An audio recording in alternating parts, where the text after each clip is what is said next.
welcome to Stickyeyes. A huge thank you for coming straight after the Easter break. I'm guessing you're all full of chocolate and fun times, but very warm welcome to Stickyeyes. It's one of the first events. Can you all hear me all right at the back, by the way? My dulcet tones may not reach that far. It's one of the first events of Leeds Digital Festival. We're very pleased to be part of the programme. It's a really chilled event. No pressure, hopefully, on any of the presenters, many of whom are first-time presenters. So obviously your support and encouragement will be very welcome. Just to remind you of the format, it's 40 speakers speaking for 2 minutes. We're not going to massively enforce it and rugby tackle people off if they go over. But hopefully you will laugh, you will nod a lot, and hopefully you will have a good chat with somebody that you've not spoken to before. We're about starting on time, so we should break for the interval in about 45-50 minutes when hopefully the largest delivery of Domino's pizzas you've ever seen is hopefully going to turn up. We'll have an interval of about 15 minutes and then we'll crack on with the rest of the speakers. So without further ado, I will hand over to the experts.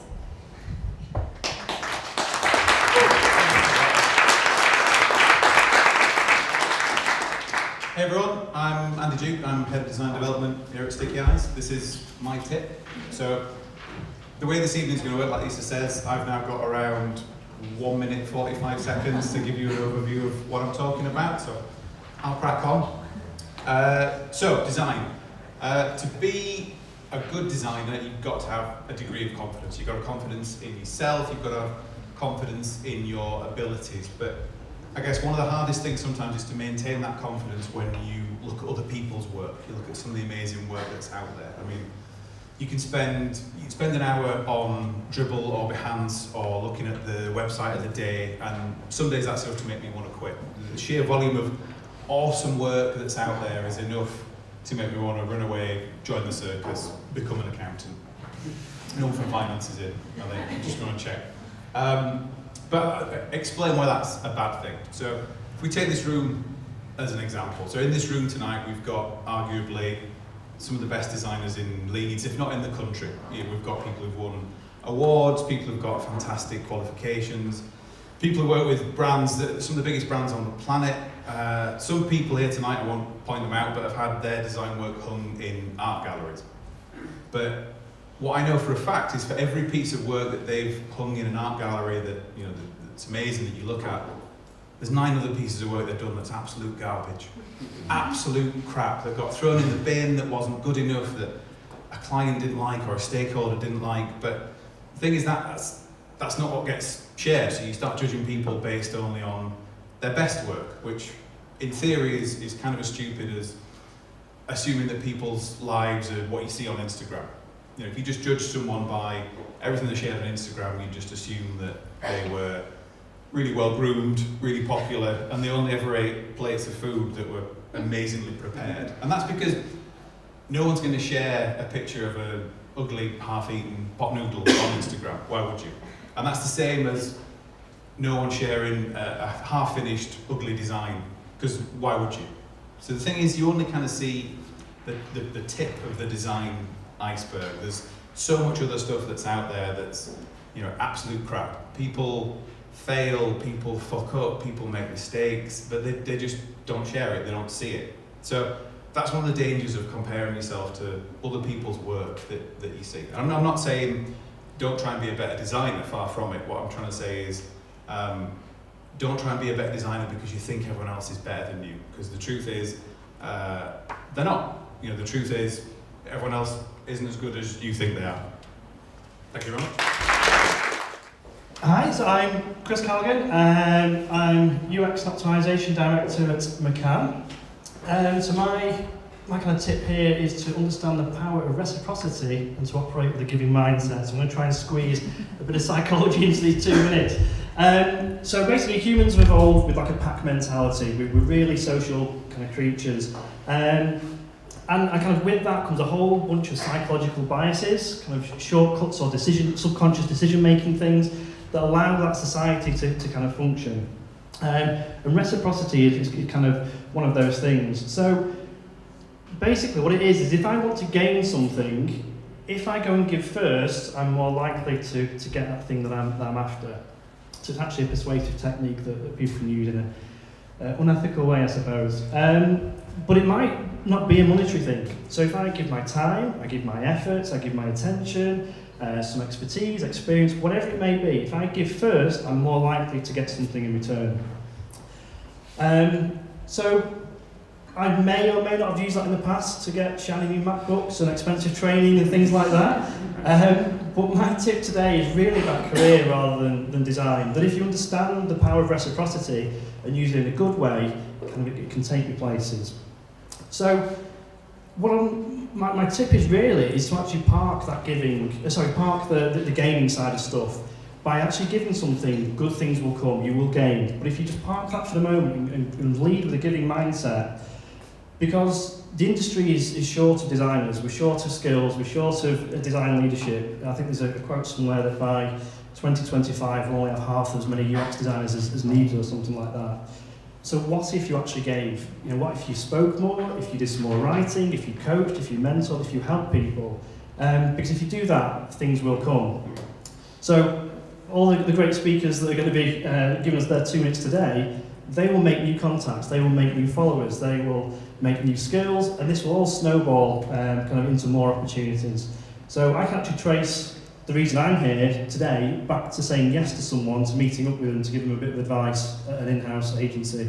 And it just kind of spiraled into having 2 minutes through Adam and Andy today. So you never know where things go, but if you operate with a giving mindset, I suppose I can end with, good things don't come to those who wait, good things come to those who give first. Hello, good evening. Wow. Okay, so, great weather for sleeping bags.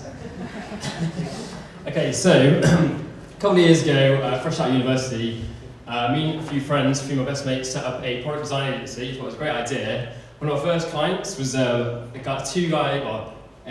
couple called Martin and Lisa, and they had this idea for a wearable sleeping bag, as you can see, I'm wearing one now. We did the product design, branding, marketing, etc. Really good first project. Took it to festivals, sold it, went to those festivals, great fun. Got some other few big clients, including National Grid, in our first year, which was quite cool. But unfortunately, after about a year of the agency, realised the three of us didn't actually work that well together, and ended up going our separate ways. Quite sad. So then soon after that, I set up a new company called InventMe, and the idea behind InventMe, it was like Kickstarter, but instead of pledging cash for product ideas, you pledge your time. So if you're a designer, you'd be like, oh, I'll pledge X amount of hours for this concept, I believe in it, I think it's great, so I'll put X amount of hours in order to get X amount of percentage ownership back. Created a team of 5 of us, had a swanky beanbag office in the Leeds City Centre, realised that the revenue model was a pile of shite, company went under, boo. So soon after that, I decided to set up a new company called Doodle Me. So it's like freelance graphic design in Leeds, just me, very straightforward. I took a full-time job at Costa because I was doing Doodle Me on the side, and also set up a local drinks group called Leeds Digital Drinks with a good friend Ash. At this point, so sort of going out every Friday, getting drunk every weekend, having the time of my life.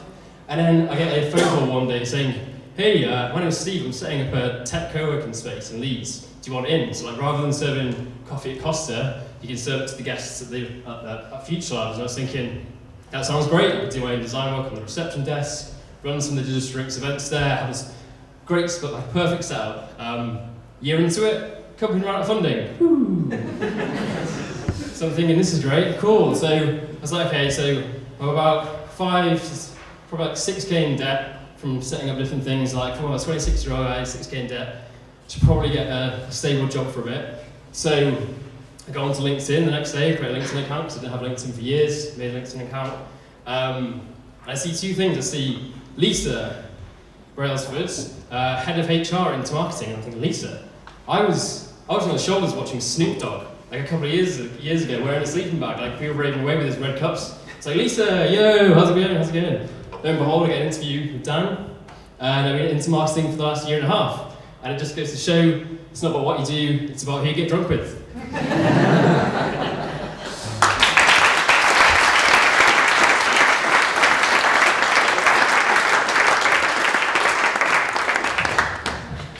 Hello. Okay. I'm Hanneke and I'm Head of Design at Balsa. And my tip today is never lose sight of that project goal.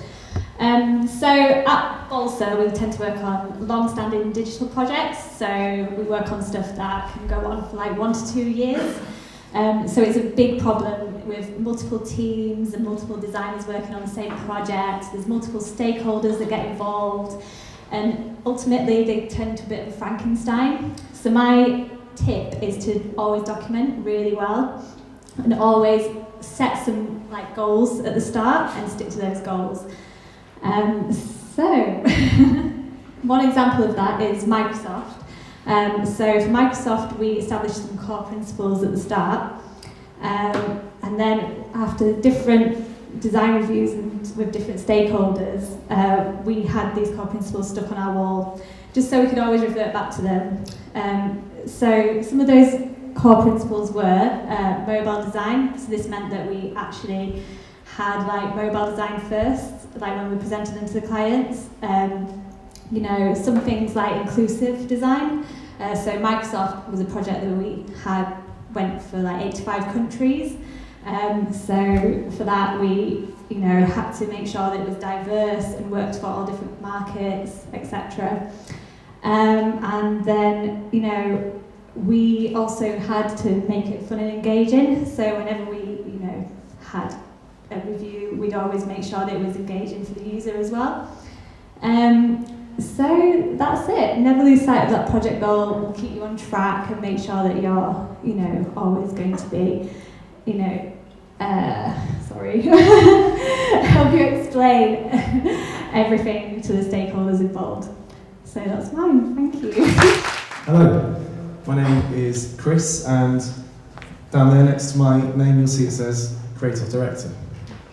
In my role in communications at IPG Media Brands, one day I might be a photographer, the next day I might be a graphic designer, the next day a sound designer, and the day after that I might be a copywriter. But if there's one thing that my experience working across these different fields has taught me, it's that you are not your job title. Now, in this room tonight, I know we'll have a whole array of different job titles. We'll have graphic designers, motion designers, UI and UX designers. I think we've already established there are no accountants in the room, so but that's not the whole picture. So often I see creatives pigeonholed and siloed by their job titles, and they get blinkered to the point where they no longer remember that they themselves form part of a much bigger ecosystem of other specialists. But it's the ones who do see the bigger picture. It's the ones who learn from their peers and can bring that knowledge back into their own role.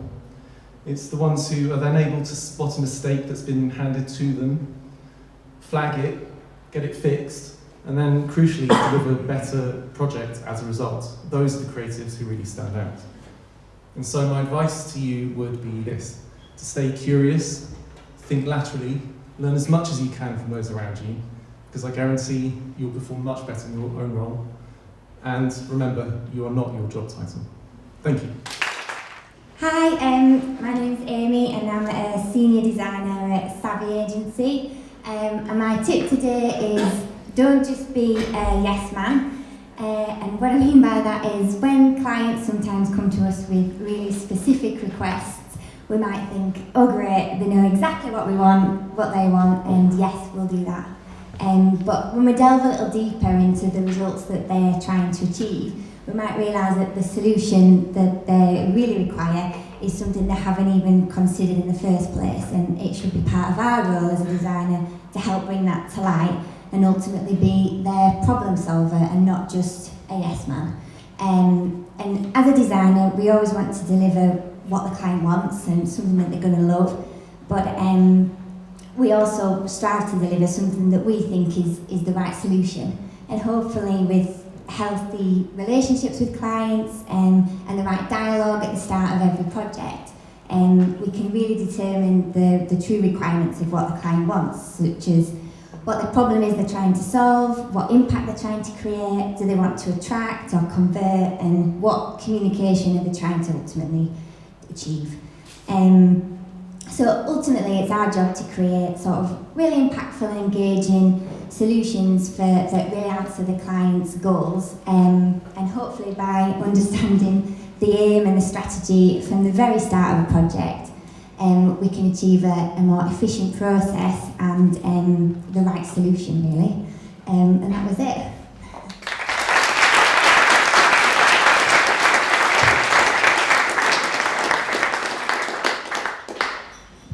Hello, I'm Alex. I'm the founder of This Is Hell Collective. Forgive my cards, I've got a lot of numbers. There's no way I can remember those. And we'll get to this in about 1 minute and 50 seconds. There's going to be lots of rambling beforehand. So, how many is too many? Too many cooks spoil a broth, but how many cooks is too many cooks? I think me and my wife can make a broth, so we're going to go with 3. Yeah? 3 is the magic number. Thank you, De La Soul. So that can't be too many. 4. Musketeers. Can't be too many if there's 4 musketeers. Well, but it is too many to calculate pi, to calculate the area of a circle. So 4 is too many. How about Rocky movies? Anyone know how many Rocky movies there are? 8. Too many? No. Okay. How about Police Academy? There is also 8 of them. Too many police academies? I would say 100% yes. Okay, but is 8 too many? You can't have a top 10 with 8. So 8 can't be too many because we need 10. And I can count to 10 with my fingers. Great. It can't be too many. 11. No, actually, you can count to a lot more than 10 on your fingers if you use the ancient Mesopotamian system of counting the digits on each finger, like so. This gives you, here we go, this is where I name my numbers. This gives us 144. You can count to 144 on your fingers. If anyone needs to know how, I don't know why they would, come and see me afterwards, I'll teach you the magic skill. So 144, is that too many? That is as many as I can count on my fingers. Well, it's clearly too many. 42, as Douglas Adams taught us, is the meaning of life. Yeah? So is 42 too many? 42 is very close to 40. Is 40 tips too many to absorb in one mind in one day? No. Yes! Pick the ones that resonate with you the most.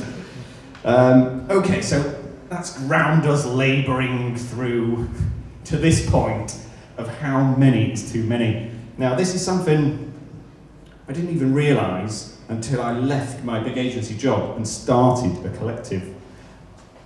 And it was peer knowledge. It was the opinions. How many opinions is too many?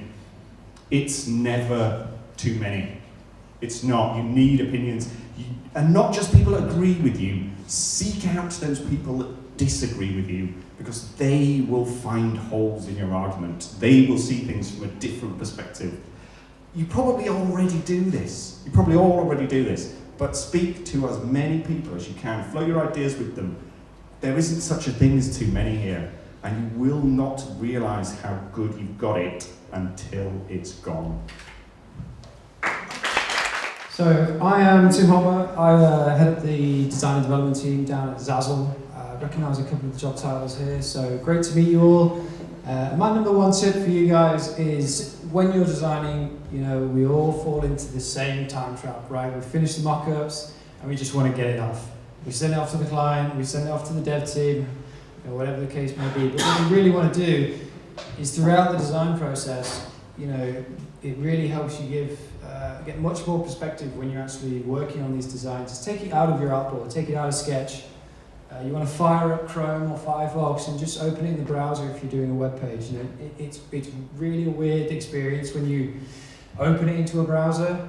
Likewise, if you're designing for your mobile device, you want to make sure use the Sketch app. The Sketch Mirror. It's free. It's a little bit shit, let's be honest. But who's used it? It's buggy, but it works. It's in real time, and straight away, it'll help you with white space, legibility. Just general user flow throughout the page as well. So that's my number one tip for you guys. It works for me. Give it a try. So regularly preview your designs in the mobile or desktop. There you go. My tip is your creativity isn't limited by the brief. And I'm sure a lot of you here know that this is a very important tip to live your life by, mirrored by what Amy just said earlier.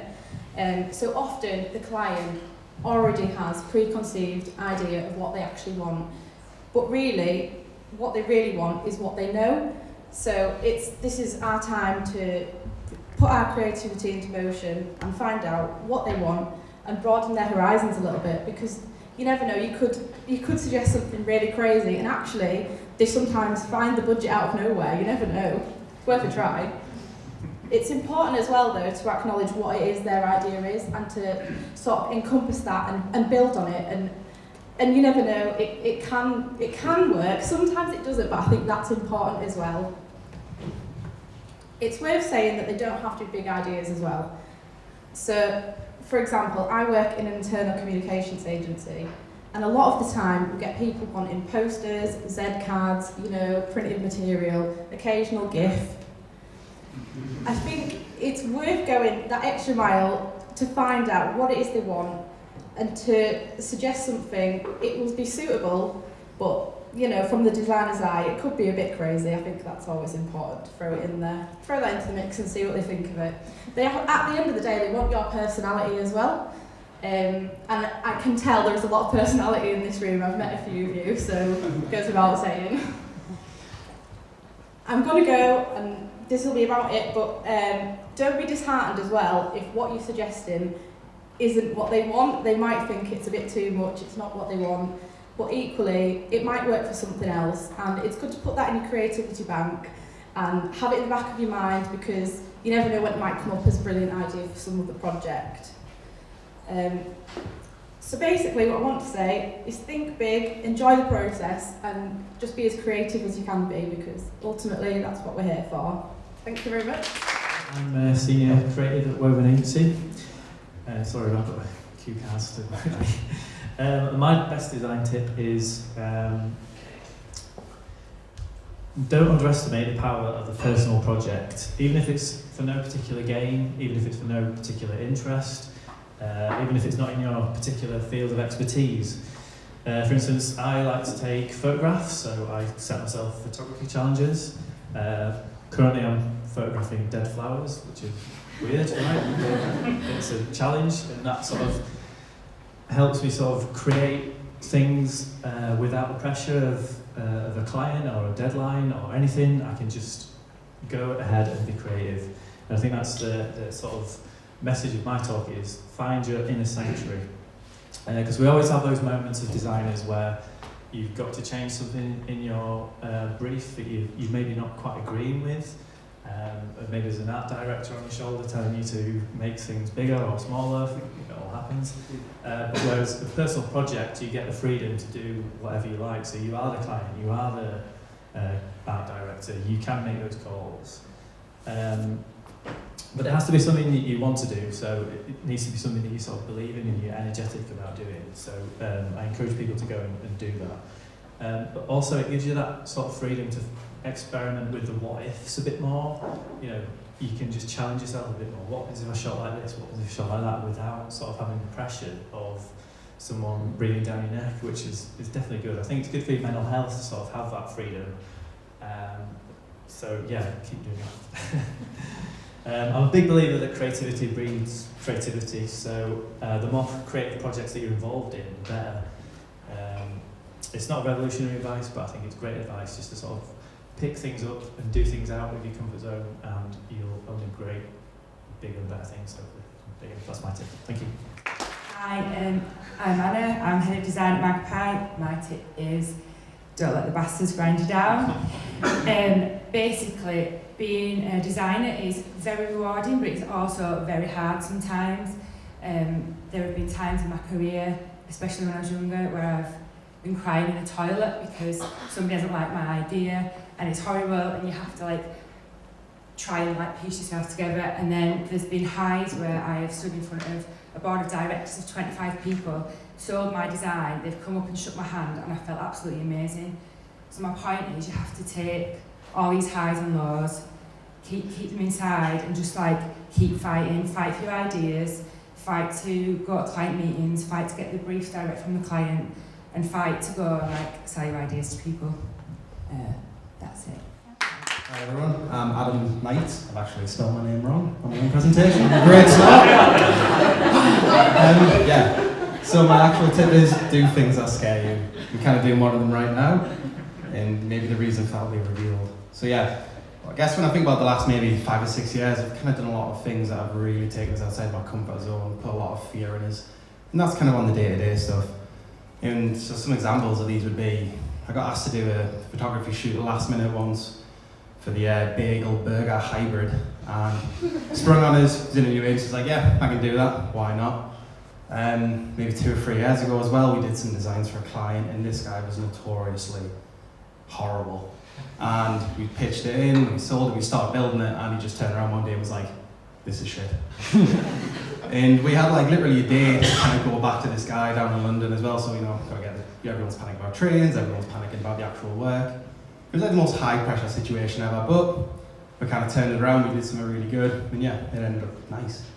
So what I've kind of learned from these situations is that, if you put a little bit, find some things that scare you, put a little bit of fear in your day, and you end up doing some of the better work you'll do because it takes you outside your comfort zone a little bit. And it's great to have your comfort zone, it's great to stay in it, perfect some kind of skill sets and techniques, have stuff you can go to, but don't be afraid to, leave it, try some new things, because everything you try expands what your comfort zone is a little bit, gives you something new.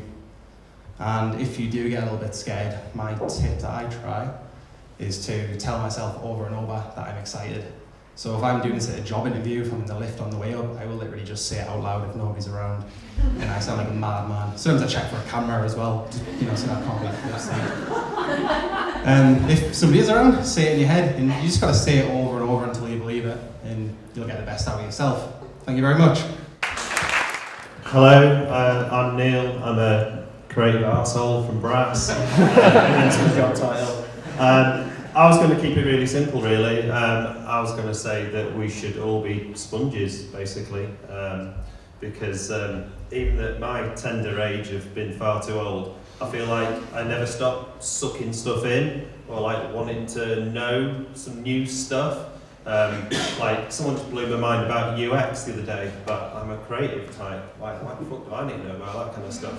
But when you look at it from a UX designer's perspective, you think, yeah, that stuff's really important. So it just like opens your mind, and you never know when the time is right, because clients are asking stuff of us all the time, and then you get a brief on your desk, and you're just like, oh, where do I need to do that photo shoot? Oh, I know, I'll do that photo shoot in Barcelona because I know the light's amazing, and we can go to the beach, and we can get all the shots they need, and we can do this, and we can do that. And clients love that kind of stuff because you can justify it because you've sucked in at some point reason of why you should go and do that shoot there.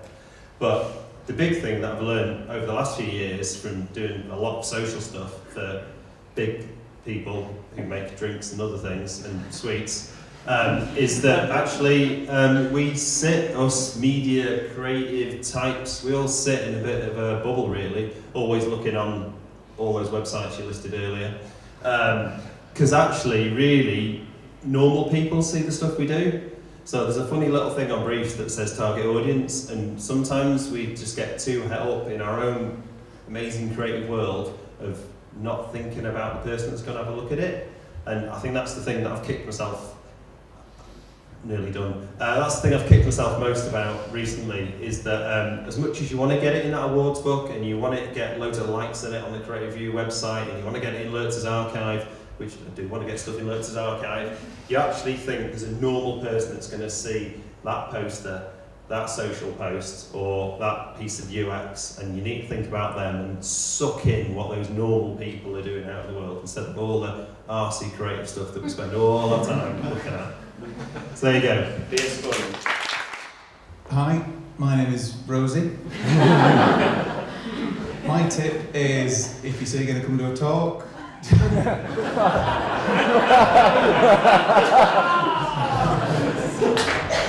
no, I'm not going to try and ruin Rosie's tip for her, but it speaks for itself. One of the things we haven't mentioned tonight actually is everyone's got a little book hooked on the seat of all the tips that have been shared or not shared tonight, as the case may be. So feel free to pinch those, and there's some stickers dotted around as well. You're more than welcome to sneak in your back pocket on the way out. But if we move straight on to Sarah. Where's the music intro? Where's Rose's raucous round of applause?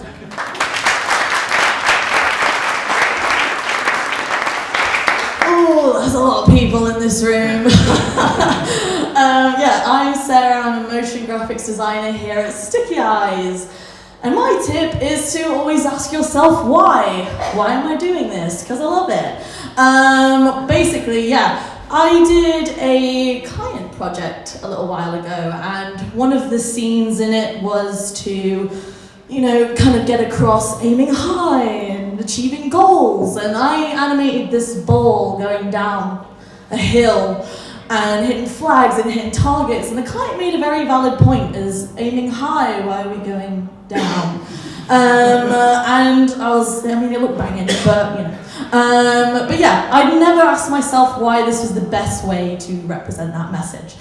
And essentially, even when you're considering design, to say you've got a logo to create, this can be a very naff example, but it's about togetherness. And you've done it in a square, why not do it in a circle? Maybe that's a better way to represent your message. If you're designing a site, why are you doing that amount of scroll jacking? Are you giving the user enough control to get where you need to get on the site? Always ask yourself why, essentially. I guess there tends to be a thing, you can still say why, because it's fucking cool. If you're going to design a billboard that's meant to catch people's attention, then of course it needs to be cool. That's not to limit your creativity. If anything, it's expanding it. So yeah, always ask yourself why, and yeah, don't take shortcuts, because that's crap. You can tell when I've rehearsed the first bit and just kind of wing the rest. But yeah, always think about the user journey and your audience, and ask yourself, is that the best way to convey the message? Thank you for coming to my TED Talk. Good evening, everyone. My name is Adam Prendergast. I'm actually the technical director at McCann Manchester, boo hiss. My tip today is called The Obstacle is the Way. Sounds quite highfalutin, I know. Actually comes from the ancient art of Stoic philosophy, which states that the path to fulfillment, the path to well-being and success in life comes from adversity and through the hard things and tackling those in your life. And this can be applied on many different levels, to give you success, but also to give you maybe just more productivity in your life. And you can tackle life's journey with a little bit less stress and a bit more control. Now, practically, on a very sort of small version of applying this, which you can do tomorrow, is look at your to-do lists. Everyone has a to-do list which they've probably got stuff on their to-do list which they put off and they put off and they put off. And these things generally sort of go on. They're normally timesheets, but there's loads of other stuff as well. After a while, this sort of creates a cognitive load, essentially, on your head.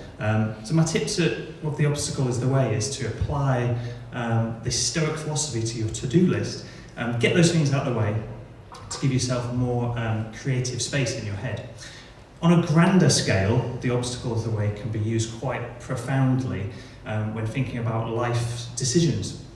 So whenever I found myself sort of stagnating in my career, or in life in general, or maybe a bit too comfortable, it's look for the things which might scare you.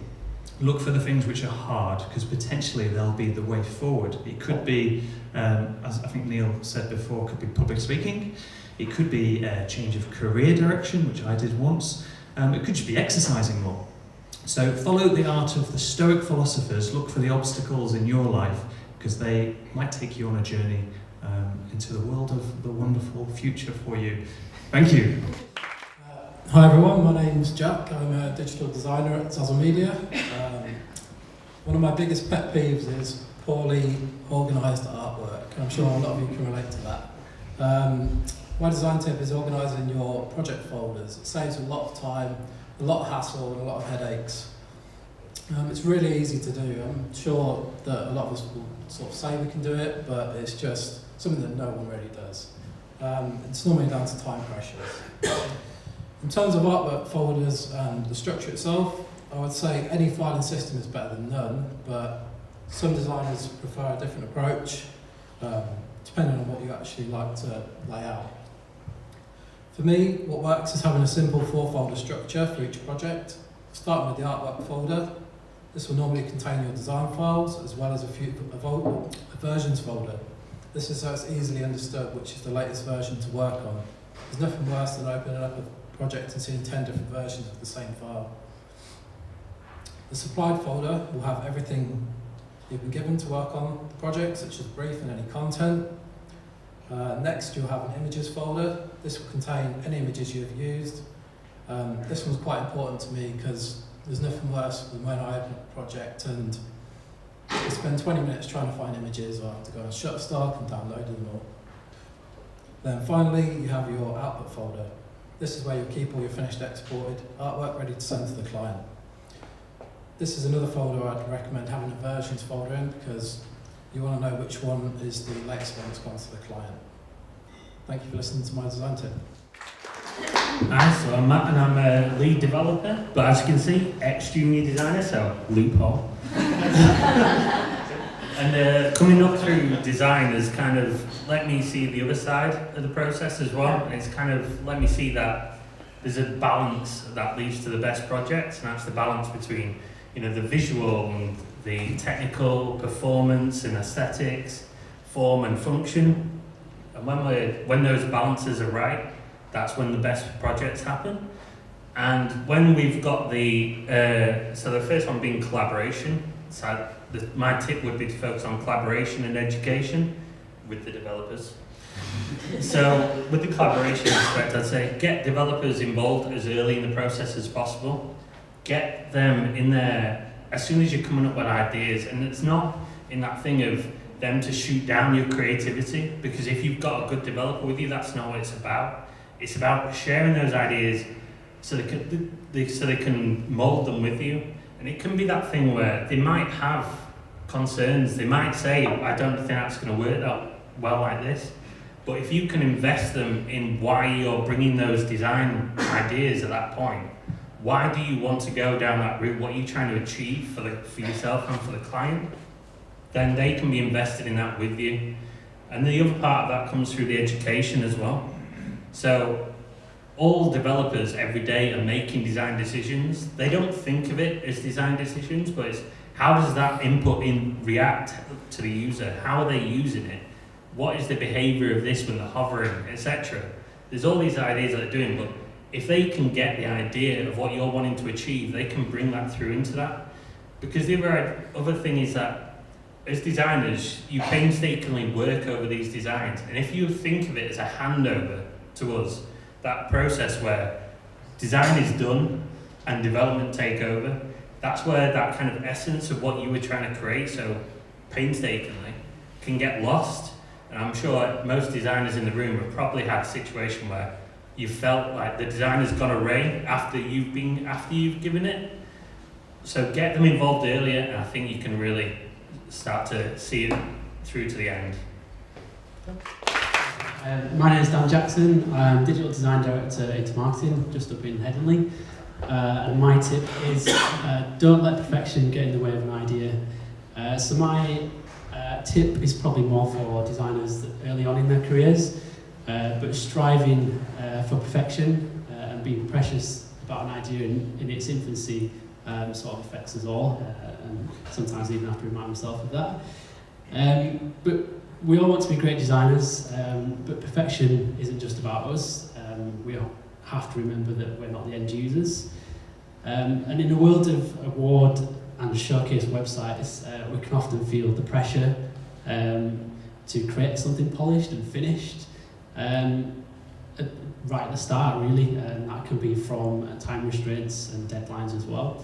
But I guarantee you that any of the sites that you see on awards, anyone that's won an award, I guarantee that they're not without a lot of process and a lot of iterations.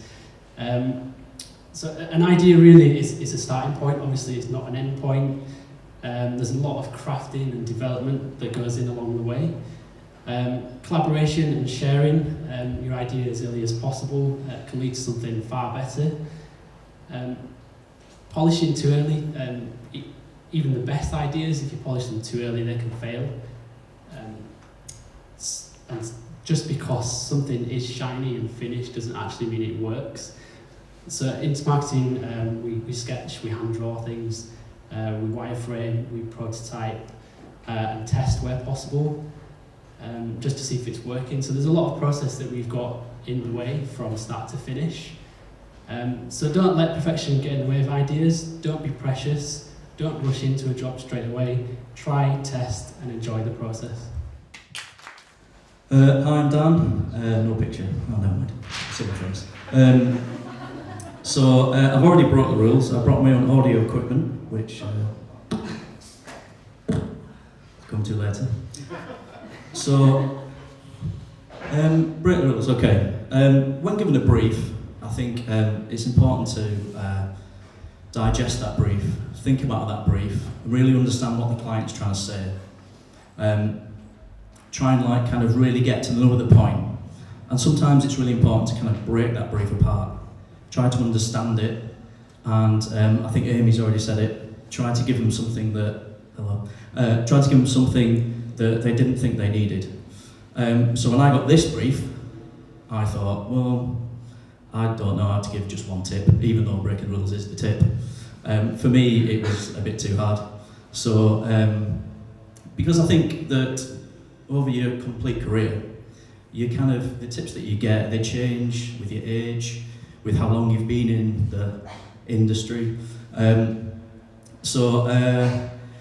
also they kind of shift around as well. Some tips are more important when you're early in your career, and some tips are kind of less important the further you go through. A little bit like top of the pops, so, or other things are better.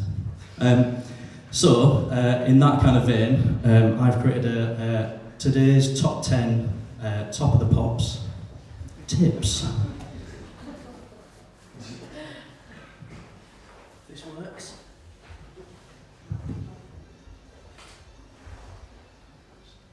Bear with me a second.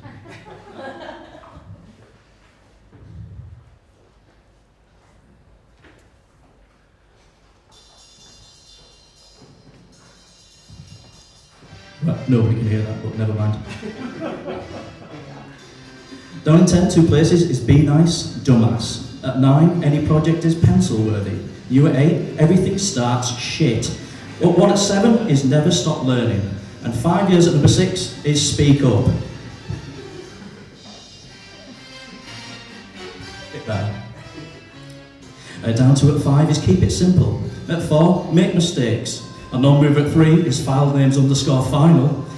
At 2, under promise and over deliver. And at this week's number 1 is breaking the rules.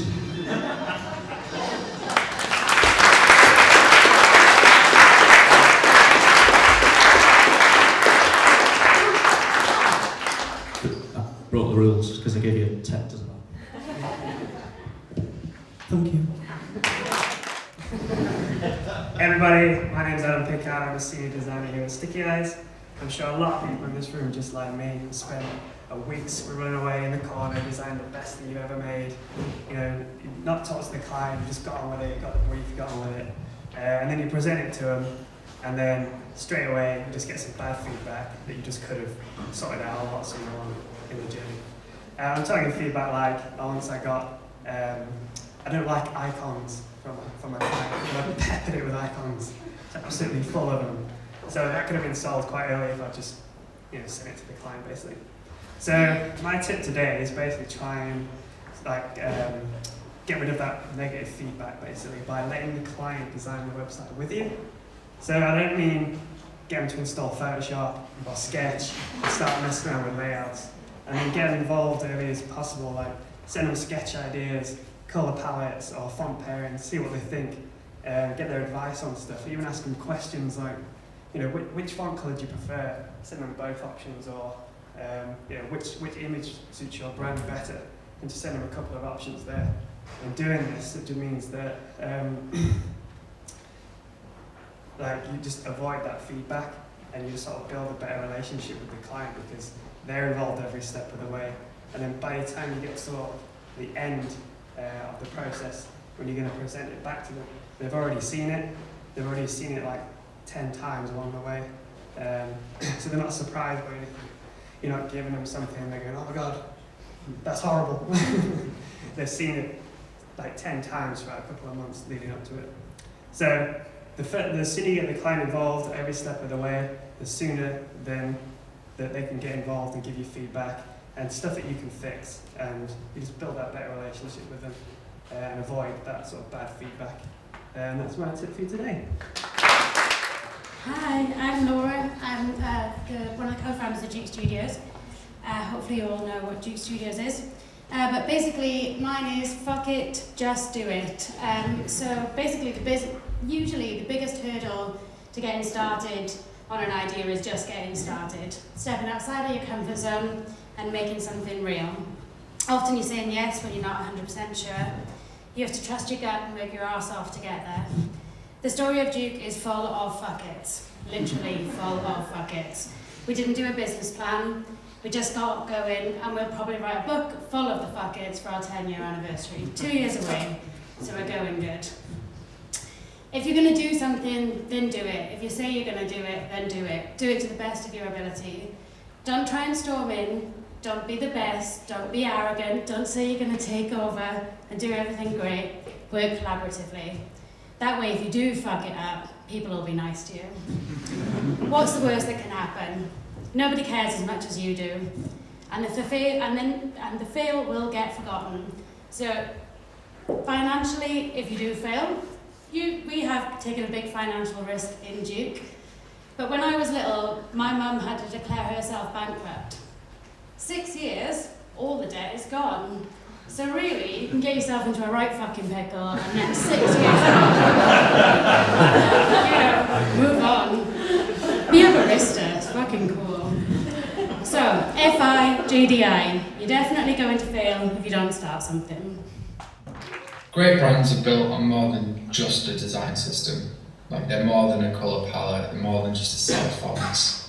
They're built on more than just a mission, they're built on a set of beliefs.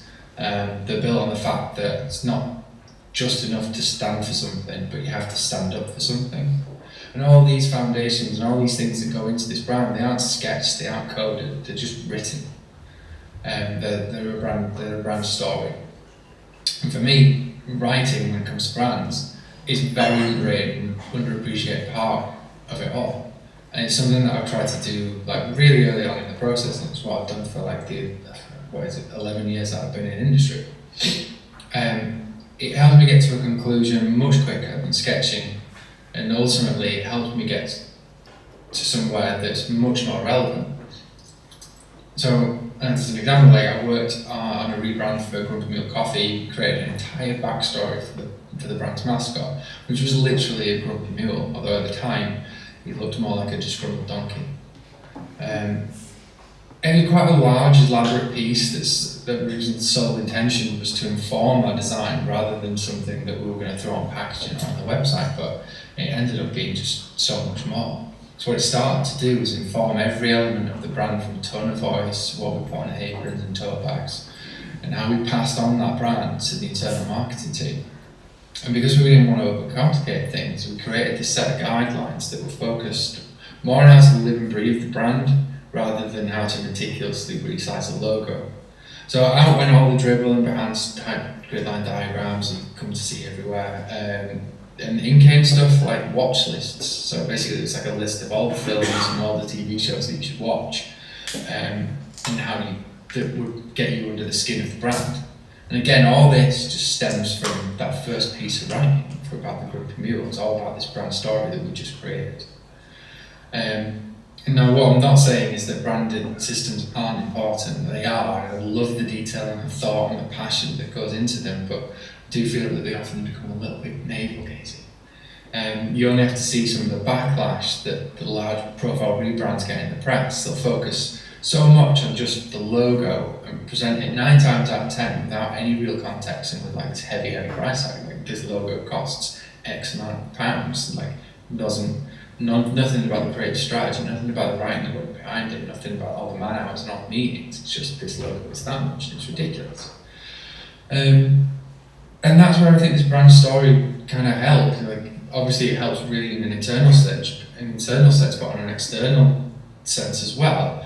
That writing that goes into a visual identity can just contextualize things more quicker and more eloquently than a logo with grid lines and golden ratio diagrams ever could. So hopefully, if we start doing that, start building these into things, what I believe is that we can stop all of these knee-jerk designer reactions that whenever we get a rebrand announced by a large-scale industry. Here's hoping anyway. Thanks. Was he in his downstairs toilet or something? Anyway, hello, I'm Dean, I'm a designer, I work for nhs.uk. So, as designers, we're not here to make things look good, even though sometimes we think that we ought to be, but that's because looking good means something different to me as to you, and as you probably experienced in your careers, your clients. We're here to solve problems and usually using visual means as a way of doing that. But we're really bad at sort of walking it like we talk it, as the video lip sync friend was just mentioning. I'd be really interested to know what the design industry's productivity dip was when Slack unveiled their logo recently, and every designer I knew sort of took the morning off to basically post their hot takes and their memes and things about it without knowing anything about the strategy or the other stuff that we've just mentioned here. So we end up showing, I mean, how does that look to people who aren't designers watching us behave like that in public? We're sort of doing the exact thing that we hate clients for when they do, which is reacting based on taste rather than organisational or business need. So we need to be much better at justifying our design decisions, which is what leads me to the point I'm trying to say here, that every single last decision that you make as a designer needs to be there for a reason. You know, why did you choose Franklin Gothic instead of Helvetica? What was the difference there? Why did you really need to do that? Why 6 pixels rather than 8 pixels on your rounded buttons? Why is that? Does it make it more clickable? Does it make it more friendly? Why did you do that? You need to be able to have these decisions in your back pocket and justify for when you're talking to clients. If something can't be justified, if it's just there because it looks cool, then that's not good enough. Go back and think of a reason. If looking cool is a benefit to the business, is a benefit to the project, then that's fine, but at least you need to have that as a reason. So have your reasoning ready and be ready to explain, otherwise you'll know better than that client who wants to change everything to green simply because they quite like green. So let's move the conversations on, our creative conversations on from what people prefer to what actually is a successful outcome to your project. Thank you. Hello, I'm Rose and I'm the Creative Director at Epiphany. This isn't the holding slide for the break, but it's a really good key into that. So I just wanted to talk about how important it is to take a break. It's not rocket science, it's nothing new. I think we all take breaks every day, but I think as a designer, and I'm guilty of this a lot, we do sort of sit in front of our screens and just pixel push agonizingly sometimes, and I watch it on a daily basis. But I just, taking a break can just, completely reset your mind. Going out and doing something that's completely not related to design. For me, it's like running around a netball court, throwing balls at people. But just taking yourself outside of the design world for a few minutes, or a few hours, or even a few days is really good. This is particularly relevant for me at the moment because I've just come back from maternity leave, so I took a big, long 11-month break from design. I was shitting it really, because obviously becoming a new parent is like massive. And also I was also really worried about my career, like what am I gonna, I'm gonna miss like all the stuff that happens, and digital obviously changes so much, but I can honestly say that the last sort of 12 months of my life has been life-changing. It's enabled me to see things and life from a completely different perspective, but it's also allowed me to sort of reset a little bit and approach work in a completely different way. So I feel ready, I feel really rejuvenated, I feel like despite the fact I've not been looking on awards and FWA like every minute of the day, I feel like, you know, I really can't wait to just get going again. So what I would say to you guys is take a break, take 5. It's really important, it's really good for your mental health. And yeah, now just take a break, get a beer, because I need a wee. So, so that's me. Hi, I'm Becky, and I'm a digital designer here at Stickyeyes. And my tip for you today is to remember that you're still a designer, even when you step away from your screen. So how I do this is by trying out some new non-digital mediums or skills. For example, I started doing screen printing last year, and I did some workshops, and I just tried to do everything by hand and just kind of experiment with shapes and colours rather than worrying about designing anything to a brief, which I found really freeing and kind of helped boost my creative juices, I guess. I think just reminding yourself that you can be creative across different mediums can be really useful and really boost your creative confidence when you go into your day-to-day work. Hello, I am Danielle, I'm a digital designer, and I'm here to talk about how when we're in a creative role, sometimes it becomes our 9 to 5 and we can lose our mojo quite a bit. It's to be expected, but you always want to be creatively fulfilled, but you don't have to pin all that pressure on your day job. And that's where I find having a side hustle can really help. So a side hustle is something you do alongside your main job. It can be a hobby, it can provide income, but it's something for you that you enjoy and you find fulfilling. So it helps keep up creative momentum. As it's something that you want to do, you have the ownership and you have the creative control. And because you're learning new skills, it means that it pushes you out of your comfort zone. So it's something that you can commit as little or as much as you want to. It's something that can start small, it can grow, it can take on a life of its own. And it's not something that you have to do by yourself either. You can collaborate with other people. So really, you make the rules. So my side hustle is my own jewellery business. So I think when you work in digital sometimes, you gravitate towards doing something analogue and hands-on. So a couple of years ago, I started doing a weekly jewellery course. And since then it's grown into its own brand, an online shop, and I've just completed my first wholesale order.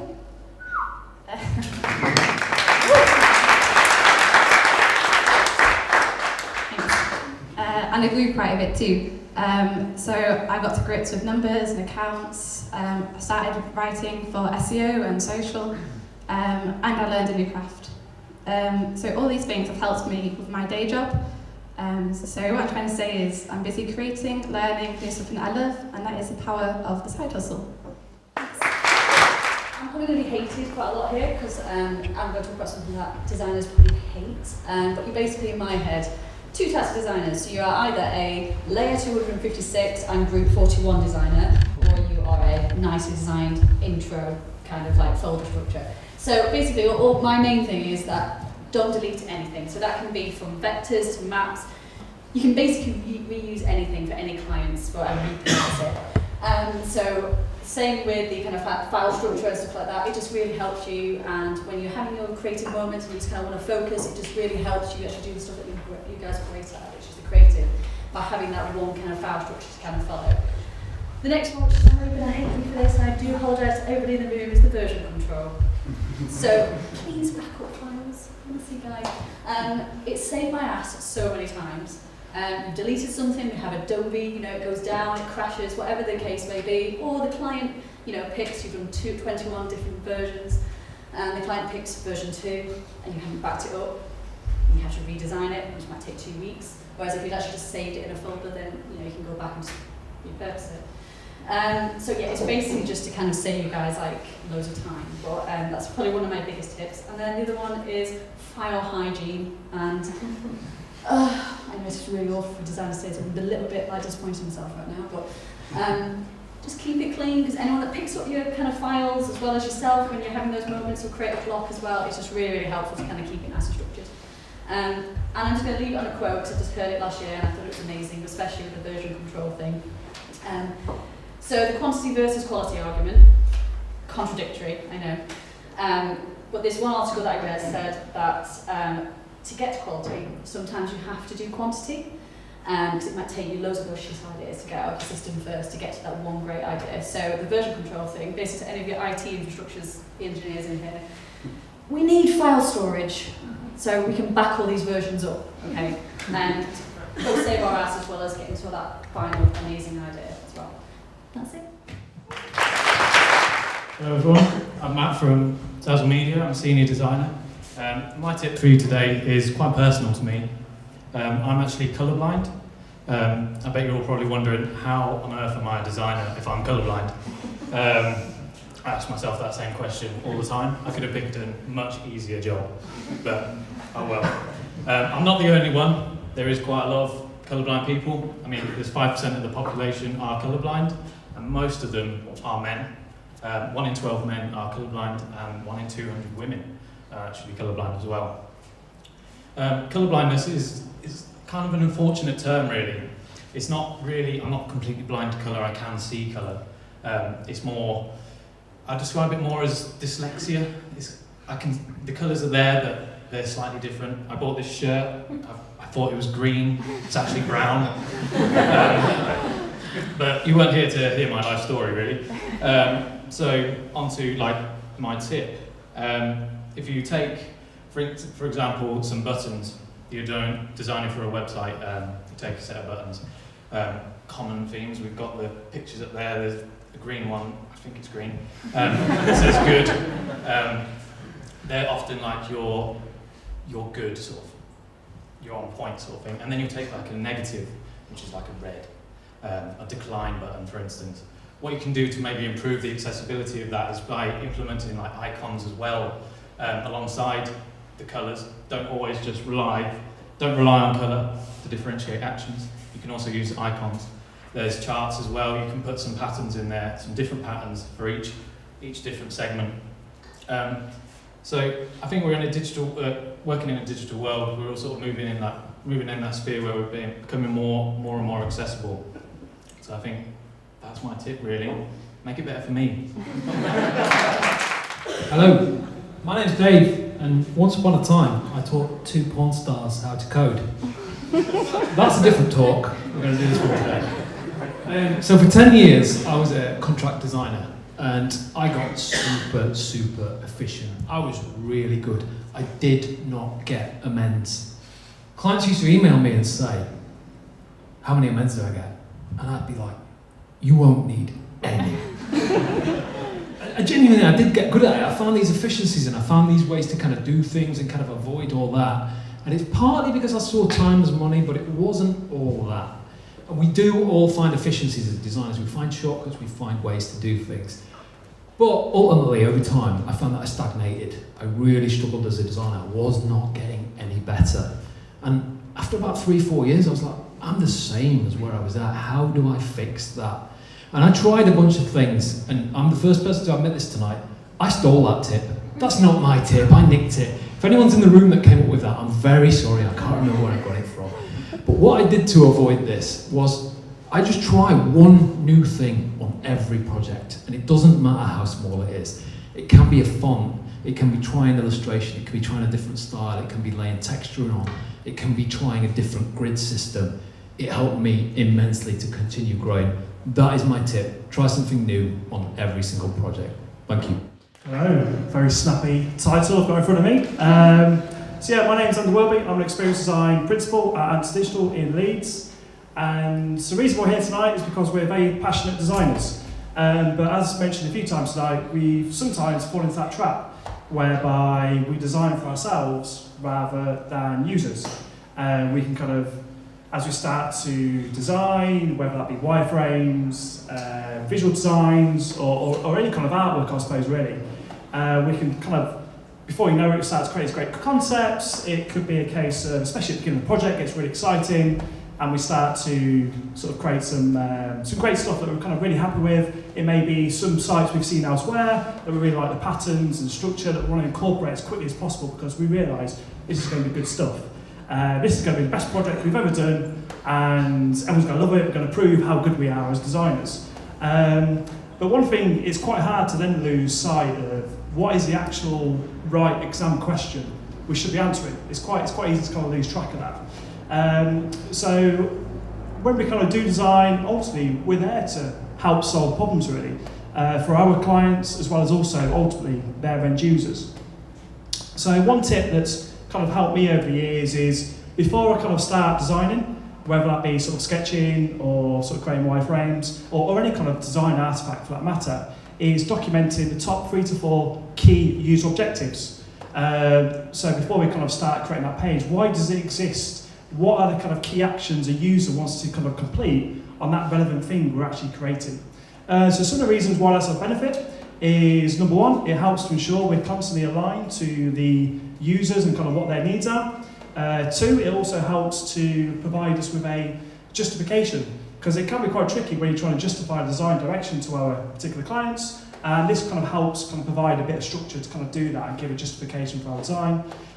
Also kind of helps us to make sure we're aligned to solving key problems, and almost kind of helps us kind of get into a good idea as well of around not just documenting key objectives, but also kind of get into the habit of documenting key assumptions we're potentially creating, and also around documenting design hypotheses as the concepts evolve. So next time you start to design, take 30 minutes out, document some key objectives as to what that design is all about and what the kind of key reasons you actually want to design and what you're trying to achieve from that particular design. And that's me over. Thank you very much. Never forget your first time. Fucking hell. Okay, so when Adam first asked me this, it was over a few beers. I was like, don't worry, Rob, it'll be the quickest 2 minutes of your life. 3 weeks later, I'm still about talking about my first time. Yeah. Oh well. Anyway, I'm actually on about design, don't worry. So I've just finished my first internship, first year in design. Honestly, it's gone incredible. I love the industry.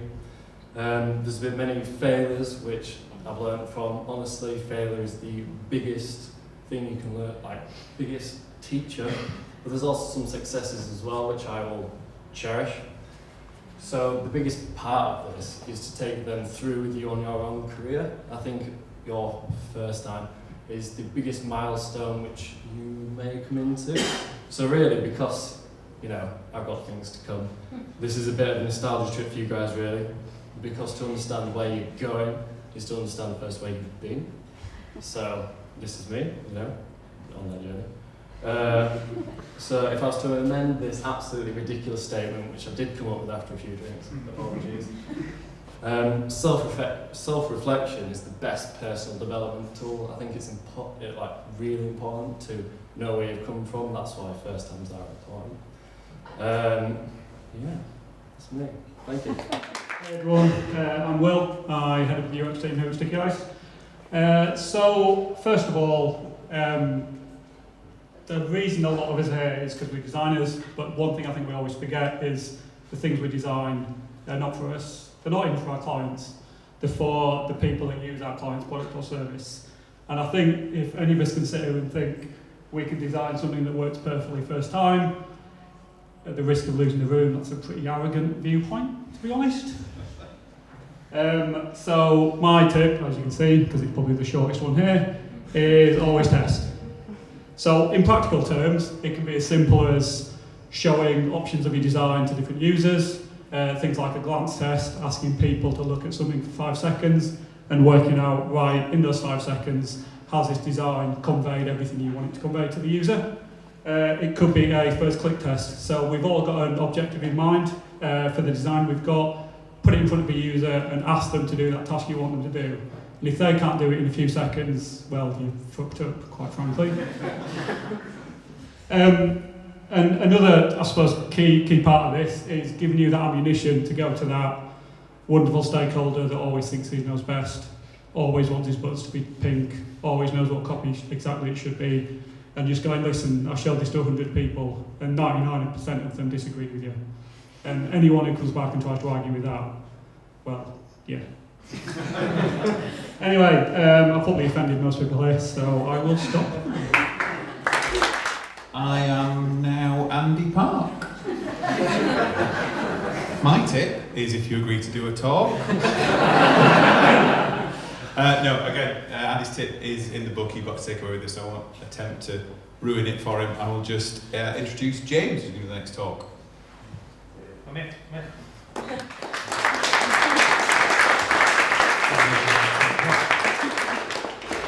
So my tip is actually an anecdote. I should have read the logo. It's on there. I look after the video at Stickyeyes, the video team, and it's an anecdote about a project that we did about 2 years ago, or didn't do, and it's for a company called Bathmate. Has anyone ever heard of Bathmate? Oh, there's a hand at the back there.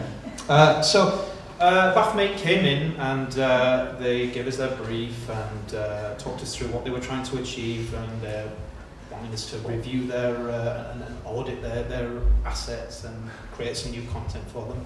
And they brought in their product line. It's male enhancement products, so pumps and things. And they had a full line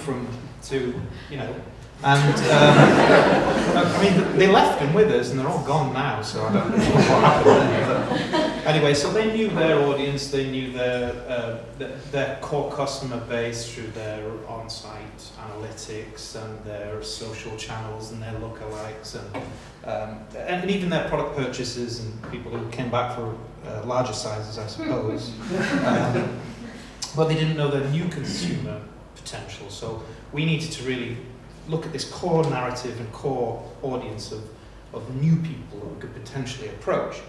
And first off, with every one of our designs, with every one of our creative campaigns, we start with audience demographics, we start with insights, analytics, and all the rest of that, and we actually get together and work out exactly how much, almost done, exactly where the audience or where the core audience is. So the results were that we're looking for US soldiers and ski instructors.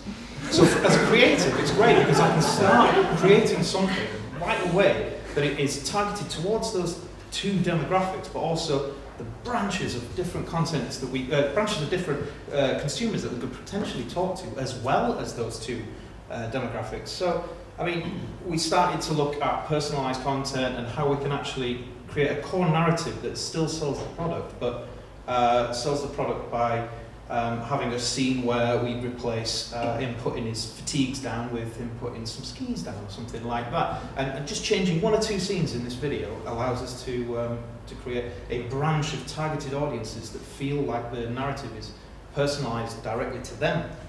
I mean, the project didn't go ahead because the budgets, they didn't size up on the budgets, but the process is the same for all of our work, and it always starts with that core of the strategy and this core narrative, and we always build from there. Thank you. Hello, my name is Lana, I'm the creative director at Jump Agency. I would like to start by showing you my really analog slide, which looks like a really alien piece of code. I guess it is a piece of code in a way. It's actually a crossword clue. The answer of which is 2 words. The first word is 9 letters, the second word is 4 letters. Why am I showing you a crossword clue? There are 2 reasons really. One, I don't think you have to be born innately creative. And the second one, I think any creative talent that you have can be improved.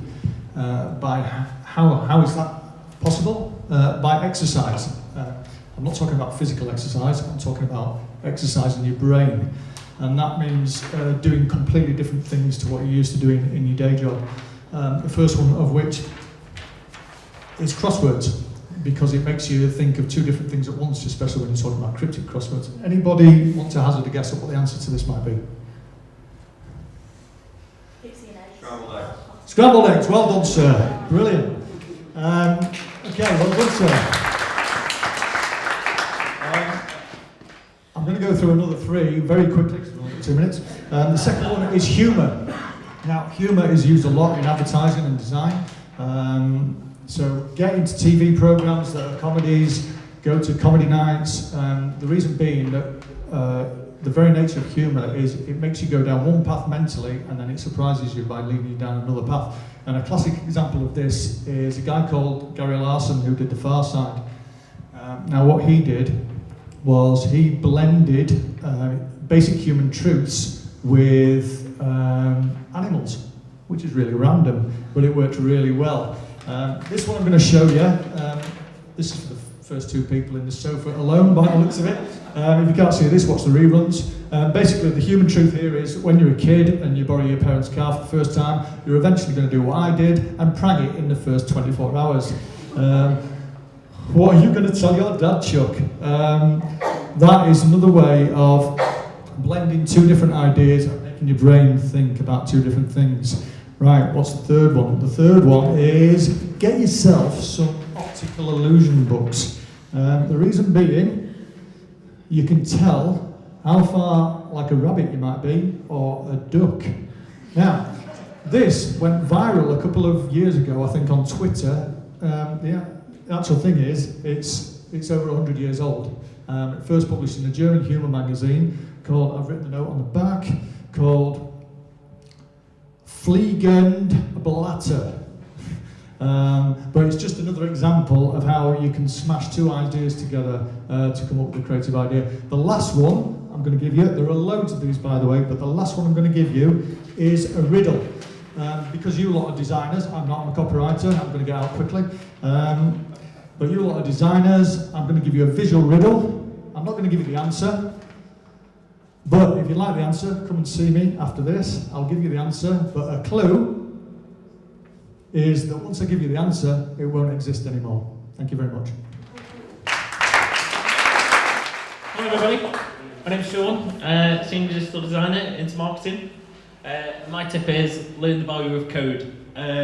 So what I mean by this, I myself am a designer, I'm no way a developer at all. I'm not going to ask you to go and compete at Code in the Dark on Thursday or anything like that. It's just all about opening up that conversation with your developers, asking why and how every time they build something.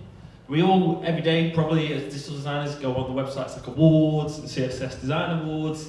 First thing you should be doing, opening up the inspect on Google Chrome, breaking it down, having a look, see how it's built. Doing this, it just allows you to kind of look at things from a completely different perspective. Like, we'll spend the time kind of at a screen, designing over and over again, but are we actually thinking about how this thing is going to be built? What is the logic behind some of the things that we're doing? It just really helps kind of like broaden your horizons and look at things in a completely different way.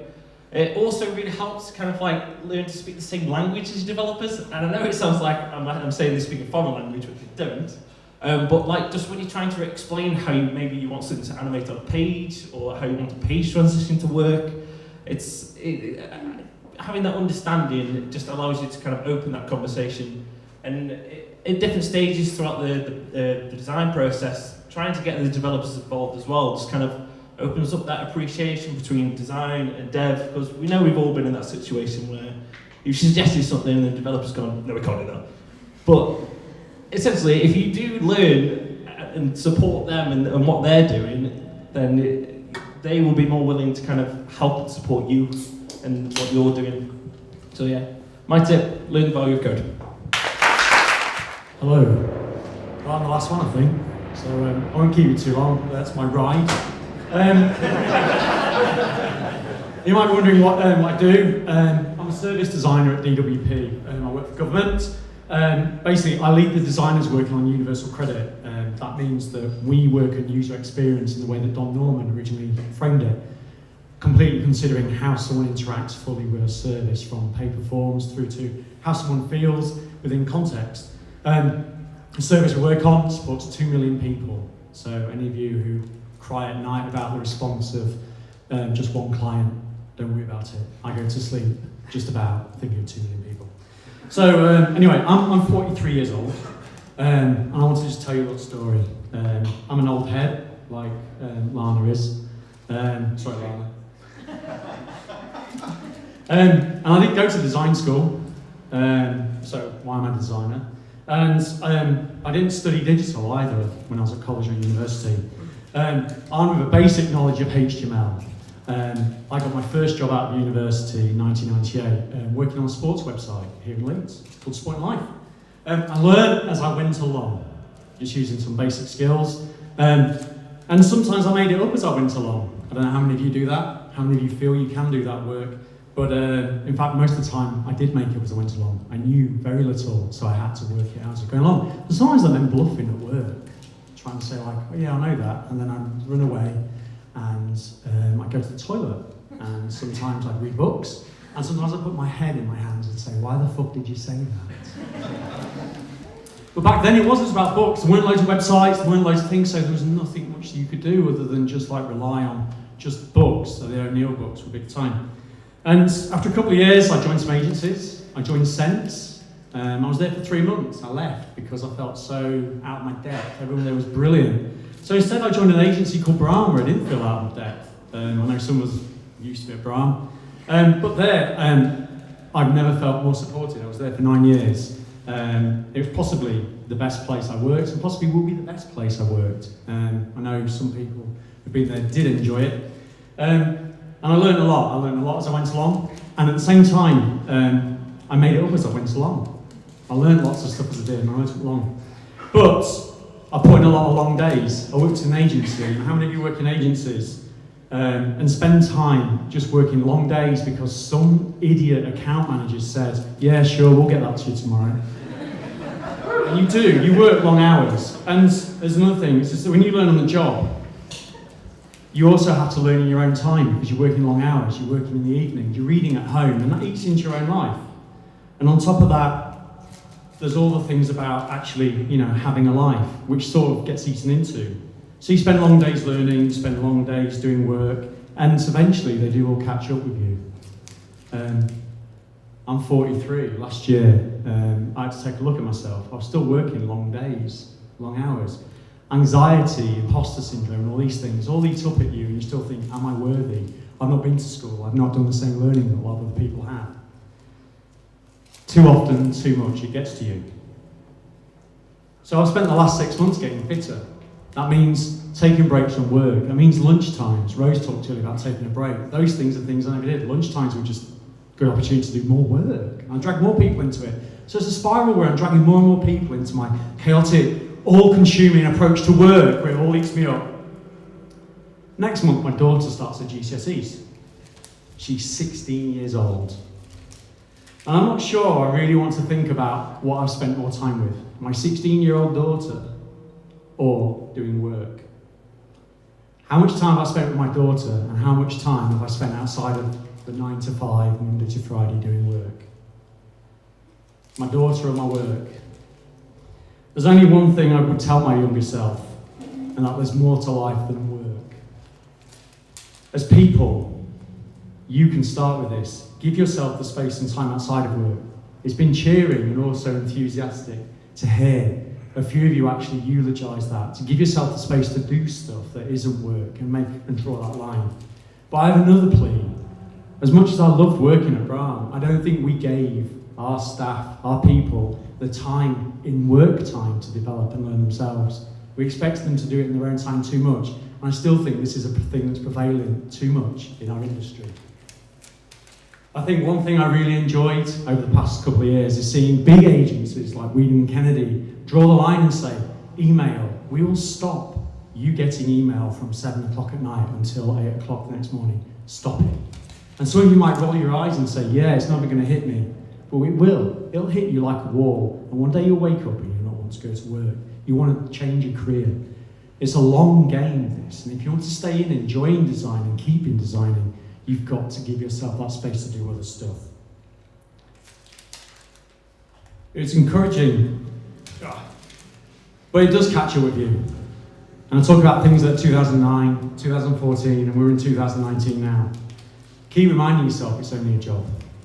Get the balance right, and it's never too early to start to think, I'm going to take work home. I really want to polish it. I want to make it perfect. I want it to be something that's pixel perfect. I want to check in all the browsers. Look around you and speak to your colleagues and friends and get them to help you do that.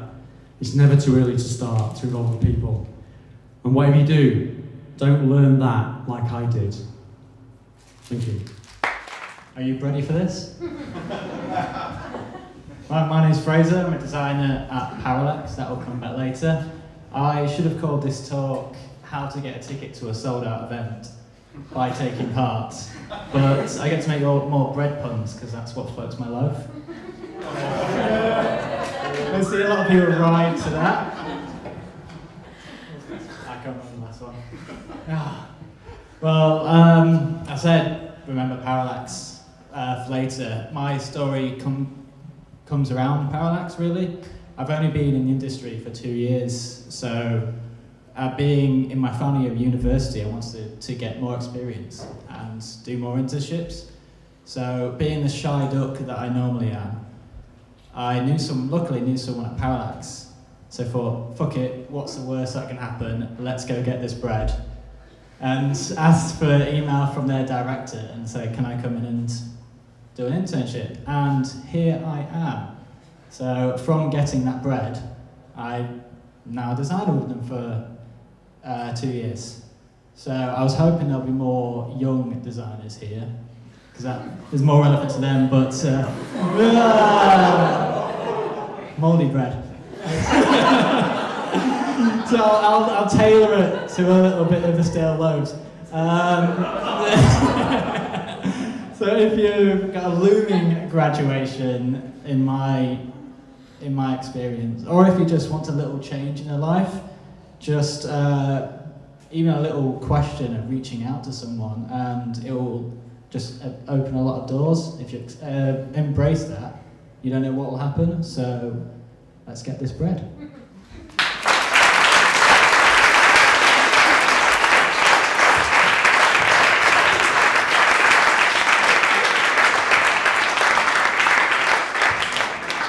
And that is hopefully 40. Did anyone count them?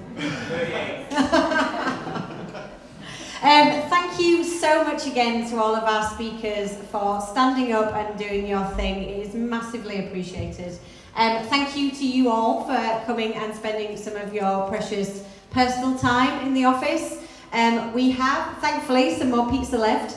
We have lots of drinks left. So you are very welcome to stay behind and have a bit of a mingle and a chat with your fellow colleagues and new friends.